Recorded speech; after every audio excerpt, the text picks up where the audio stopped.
plan for today is to first of all look at number 10 from the homework, and then second of all, near the tissue box.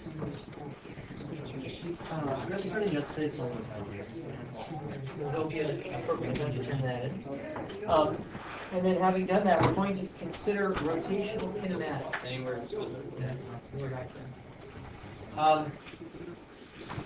your exam review packets are coming to you. There have been some requests for you to put them online so that you can get to work right away on them.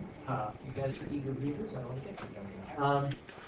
And I will be reviewing Monday and tomorrow and Monday.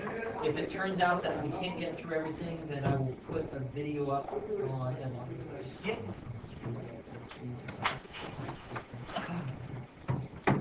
So number 10 is very interesting because I forget what were the two classes. Did we do any of number 10 at all? You said you were going to do a video. Good. And I ran out of time. I was here with robotics till 7:30, and then following that I did the AB calculus video, then BC calculus video at 9:30. I said,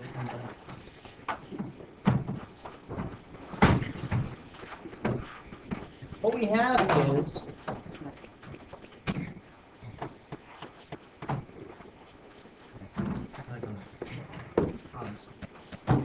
three different people, and I've represented two of them here.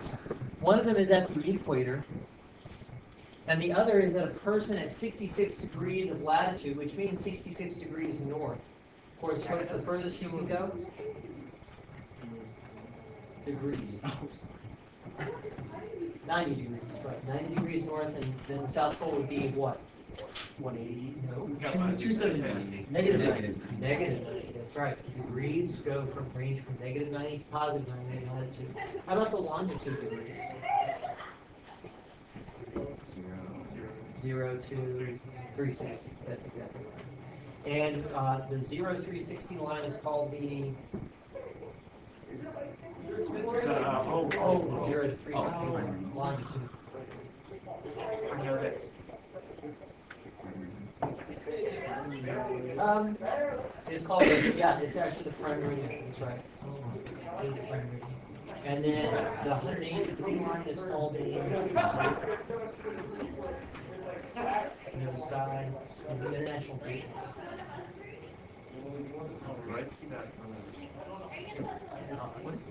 Okay.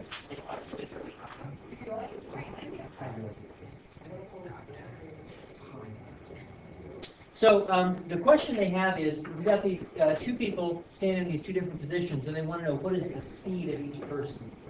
And the reason we know that there is a speed is because the Earth is doing what? Rotating, of course. And so since it is rotating, we know automatically that the speed is going to be given by V equals R times omega. So all we need to know is the radius of each person and the speed with which they rotate. And for person A, it's actually very, very simple. Because the radius of the circle that A is traveling in is identical to the radius of the Earth. Right. The radius at the equator, radius of rotation at the equator is the radius of the Earth.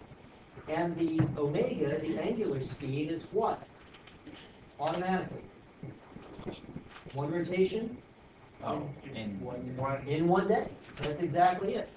So we do need to do a little bit of looking up. And we also need to convert our omega into radians per second so that our answer will be in meters per second. And when we look up, we find that the radius of the Earth is in fact 6.38 times 10 to the 6th meters on average. Okay? So that's easy. But now we look at person B. And this person B at a 66 degree latitude is traveling in a circle, but tragedy of tragedies, the radius of the circle that he is traveling in is not the radius of the Earth. So the question is, how would we go about finding that radius?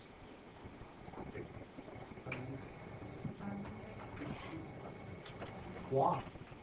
Because you're supposed to have to put it in the triangle. Ah, I see. So you're imagining this is pretty close to a triangle here? Yeah. Okay.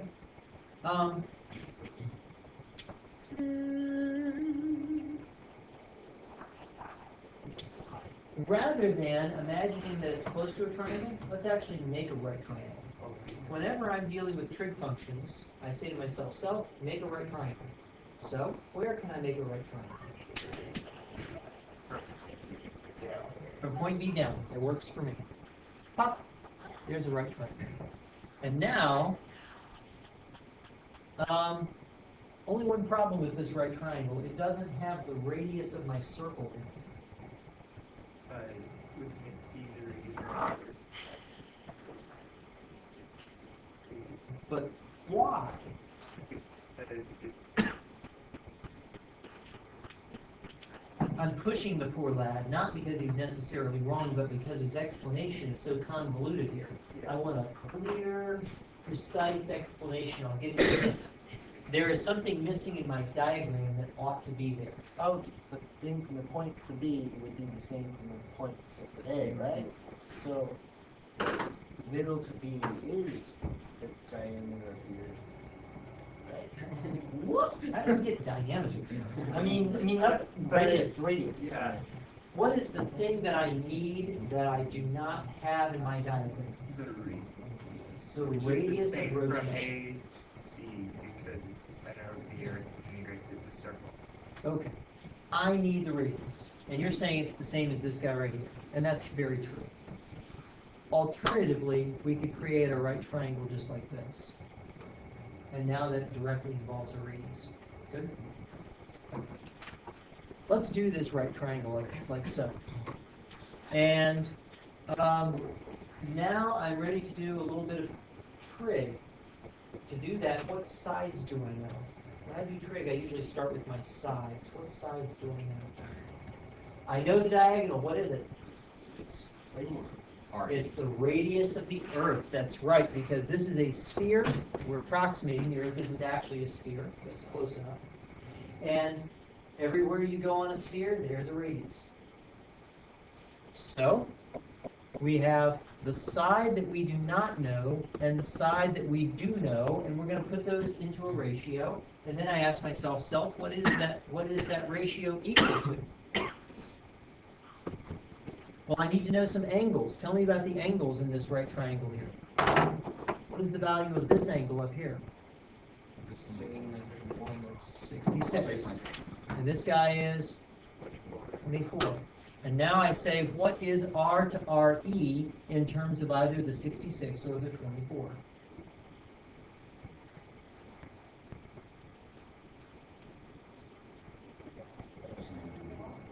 Is it the cosine of 24? Let's check that. Cosine is adjacent over hypotenuse. Is R adjacent to the 24?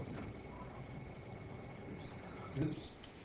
I think not. So R to RE is the Cosine of 66. cosine of 66, or the sine of 24. Notice that the cosine of any angle will be the same as the sine of 90 minus 70. This always happens. And so now I can solve for the radius.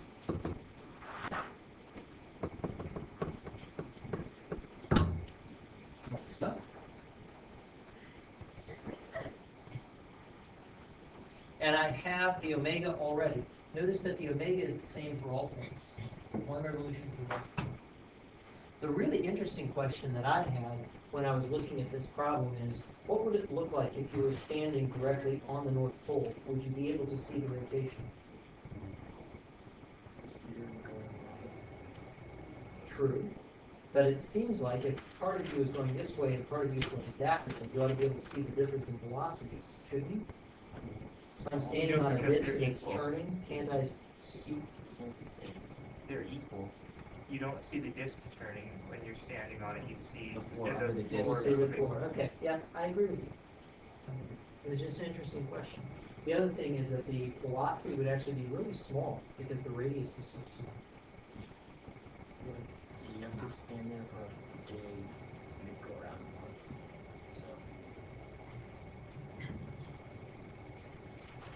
The only thing that you could see that would change would be the sun, and you're so close to the North Pole, you're not even going to see it change in the sun. Okay, well that's enough of that problem. I gave you enough to work with here. Our main story for today is rotational kinematics, or the motion of objects in a circle. And the reason that I do this right before your midterm, not because I want to torture you with more material, but because the rotational kinematics involve equations that are exactly parallel to your equations of motion back from chapter 2. So we're actually going to do a little bit of exam review this time. You remember that if an object is moving in a straight line with constant acceleration, so my object is moving back and forth like this, well, I can't really move back and forth with constant acceleration. So let's say the object is moving like so with constant acceleration. What is the most number of times that an object can change direction if it has constant acceleration? Once. You can change direction once. See? Constant acceleration, negative g. Then we remember that there are three equations that describe the motion of that object. The first of them is that v equals, everybody?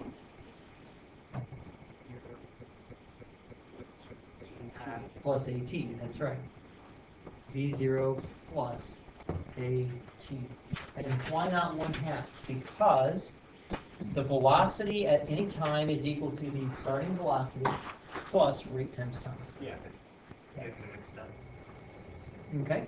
And then if we look at the motion at the position, then delta x is equal to what?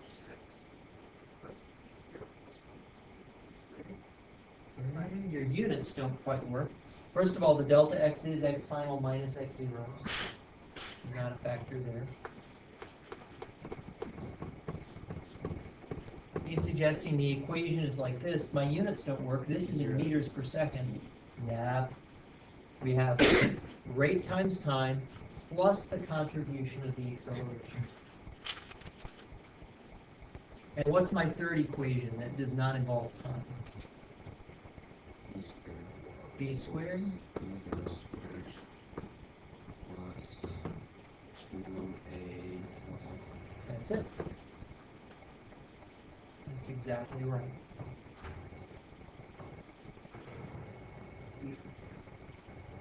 Now these apply to an object moving in a straight line with constant acceleration. And then we adapted it to objects moving in 2 dimensions with constant acceleration also. So we use these for projectiles and blah, blah, blah. Well, if we consider an object that is moving in a circle, like so, with constant angular acceleration, and if we pretend for a moment that that circle is like a circular track, that it's basically a straight line. I don't mean that it is straight in shape, but that we are always moving forward on the track, or backward on the track. And so there's really only one dimension that we are moving in. So if that is the case, then we wonder what is the relationship between the various quantities that we talked about, between the angle, the angular speed, and the angular acceleration. And to get there, we're going to remember that for the object moving on the circle, the arc that he travels is equal to r times the angle. And therefore, the speed that he has is equal to r times the angular speed. And therefore, the acceleration in the tangential direction, the part that controls its speed, is equal to r times the angular acceleration alpha. And then if we realize further that the distance traveled here is playing the same role as the distance traveled along the line, and that the tangential acceleration is the only component of acceleration that makes any sense along the direction of the circle, then we can do a direct substitution of these quantities into these equations. And it would look like this. I can replace the speed of the object moving in the circle with r times omega. Let me move these guys out of the way here. Group. Shrink. There we go. And if I replace V with R times omega, then I get R omega is equal to, and now I'm going to replace V0 with R times omega 0. And I'm going to replace A times time with R times alpha times time, like so. And I notice in my equation now something wonderful. There is a common factor of R. We can therefore cancel them out. And when we do, we get an equation involving only angles. That the final angular speed equals the initial angular speed plus rate of change times time. It's like just double things on both sides, turning each side.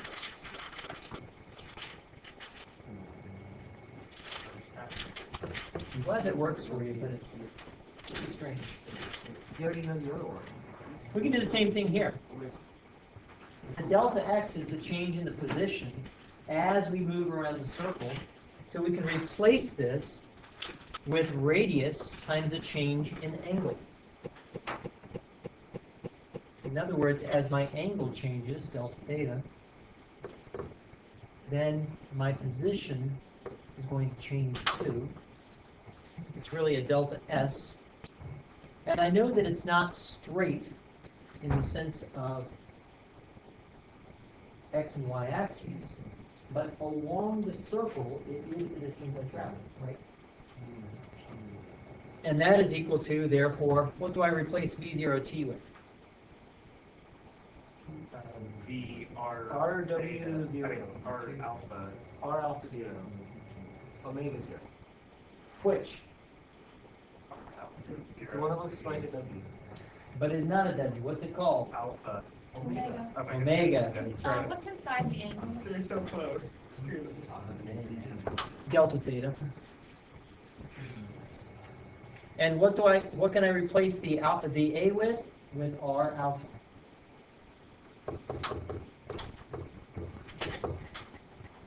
Well, I look at this equation, and lo and behold, what do I have? A common factor of R that can be factored out and canceled. So that when the dust settles, I have a purely angular equation, delta theta equals omega 0 t plus 1/2 alpha t squared, that exactly parallels the equation of motion along a straight line.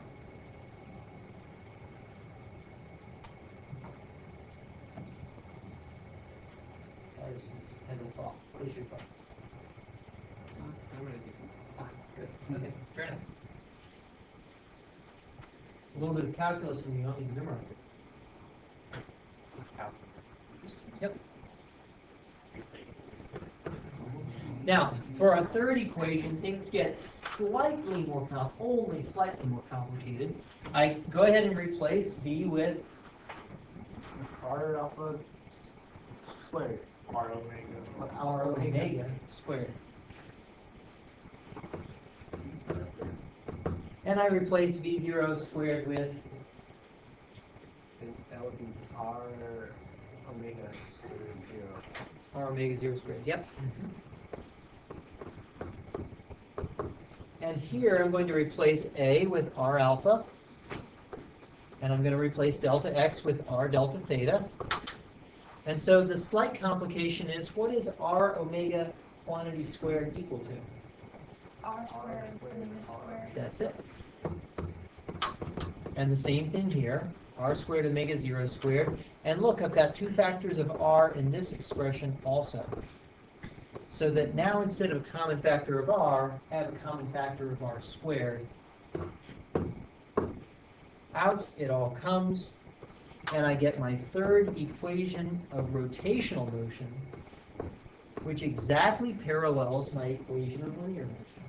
Omega squared equals omega 0 squared plus 2 alpha delta theta.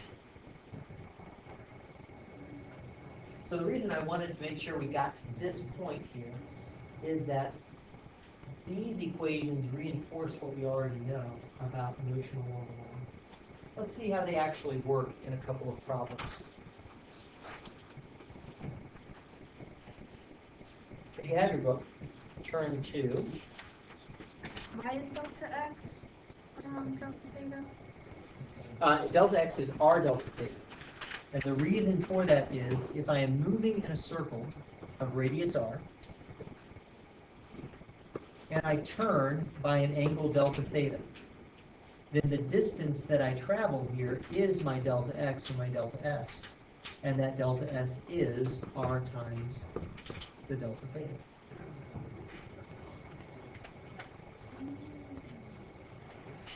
Light bulb. Awesome. Let's take a look at problem number 17 on page 219.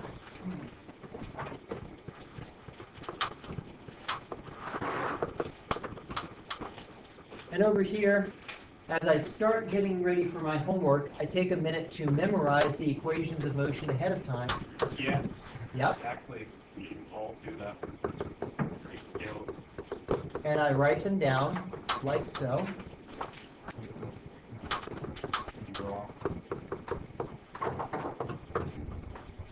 And in problem number 17, they tell us that pilots can be tested for the stresses of flying high-speed jets in a whirling human centrifuge, which takes 1 minute to turn through 20 complete revolutions before reaching its final speed.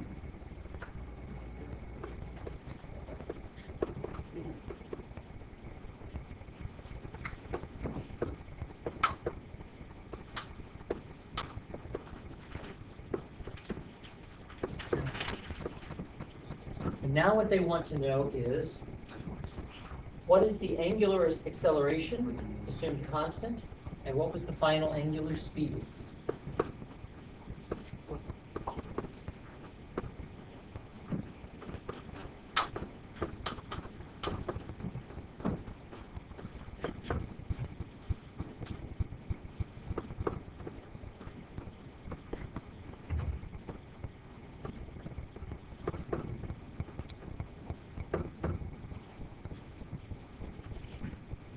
Okay. All right, let's go through and label the quantities that they give us and the quantities that are being asked.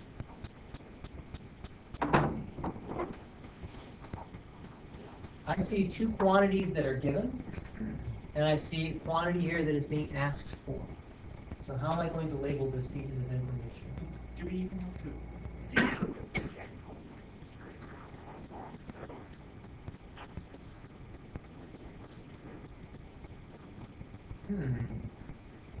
What do you mean by that? These people figure in the air and it doesn't change its height. Yeah. Okay, but we remember that when an object turns, that counts as a revolution, even though it ends up where it starts. Yeah. So yes, we do have to worry about it. The angle is not 0, it's going to be, what is the angle that we're talking about here? 360. Let's go back to the original question. Let's go through and label this stuff. 1 minute, how am I going to label that? Let's That's time, that's T. Later. And 20 revolutions. Omega. And why is that omega? Part of omega.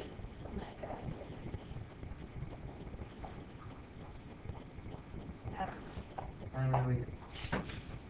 What am I going to label that and why? It's like a distance, but it's not a distance. It's the rate.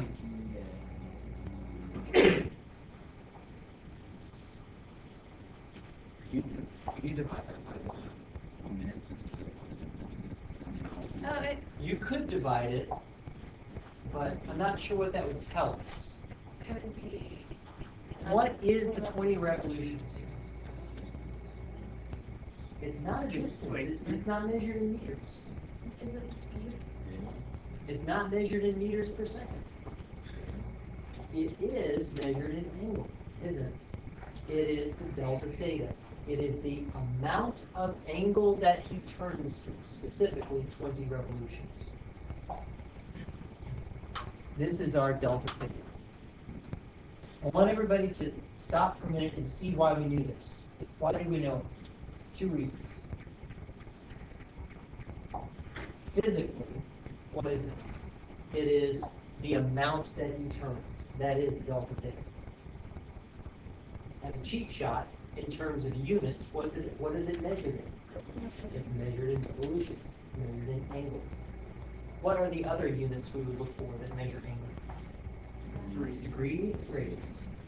Exactly. Okay? So we have a delta theta. How about the angular acceleration? What is that?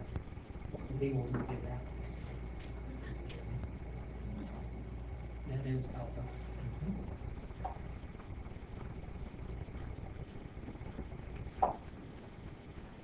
Okay? Now, armed with this information, what equation of motion am I most likely to want to use here?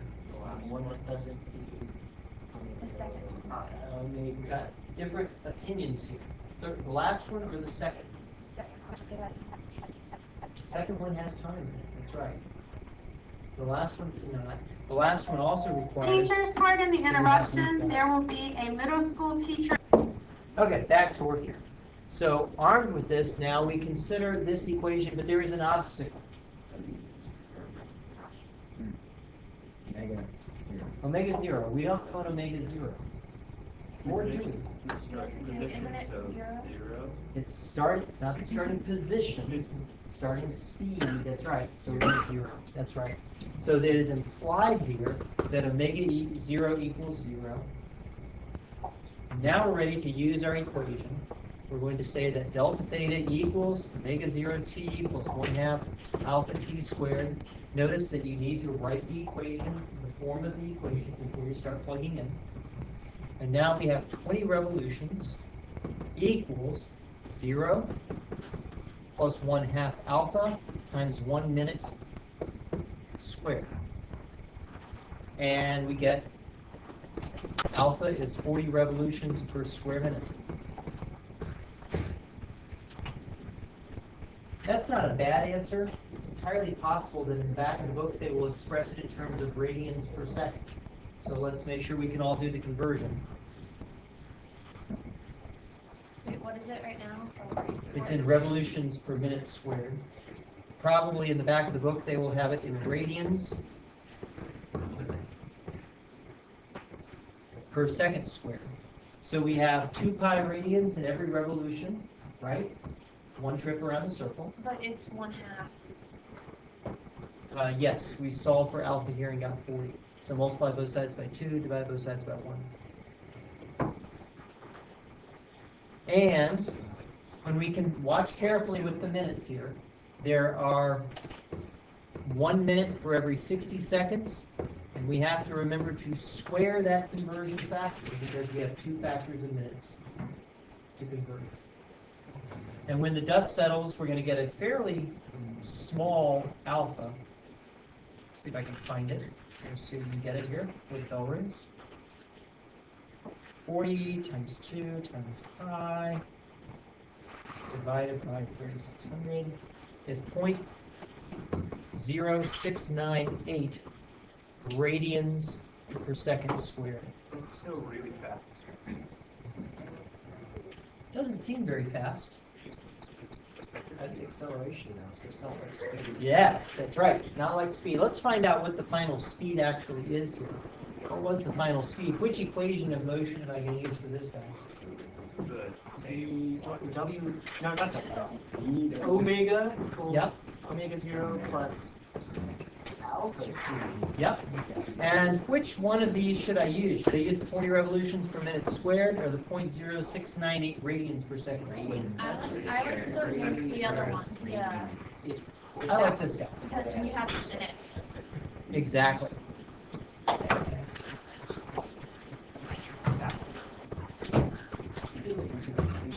And we have a time of 1 minute. So that we get 40 revolutions per minute. If we wish to again convert that into radians per second, I'll let you do the conversion factors, but you should get 4.19 radians per second as your final omega. See you later.